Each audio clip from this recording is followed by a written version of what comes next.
ये अच्छा जी।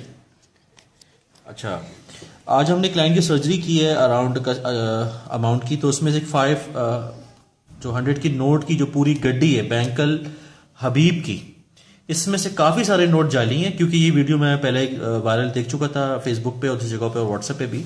तो आज जब क्लाइंट से मैंने पेमेंट ली है तो उसमें से वही इशू कि ये फ्लैग जिस ओरिजिनल नोट्स पर हैं, कुछ इसमें नोट फेक यानी रेप्लिका 2 नंबर नोट हैं।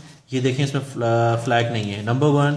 इसी तरह से नंबर 2 इस नोट पर भी इसी तरह के तकरीबन कमोबेश ये एक गड्डी में 100 की 8 नोट हैं, यानी कि 4,000 रुपए का इशू है। ठीक है, अदरवाइज ये तो मैंने क्लाइंट से इसका जो भी रिटर्न है वो ले लिया है और हम कल इसको बैंक में सबमिट करा सकते हैं, और मैंने क्लाइंट से 4,000 रुपए का डिफरेंस ले लिया। लेकिन ये वीडियो बनाने का मकसद तमाम ब्रांच के जितने भी अकाउंटेंट, कंसल्टेंट, मैनेजर्स हैं उनको वायरल करने का, कि वो तमाम पेमेंट लेने से पहले लोग इस चीज़ को अच्छी तरह इंश्योर कर लें कि ये नोट ओरिजिनल है या नहीं। स्पेशली 500 का नोट मार्केट में बहुत ज़्यादा सर्कुलेट कर रहा है जो कि ओरिजिनल नहीं है।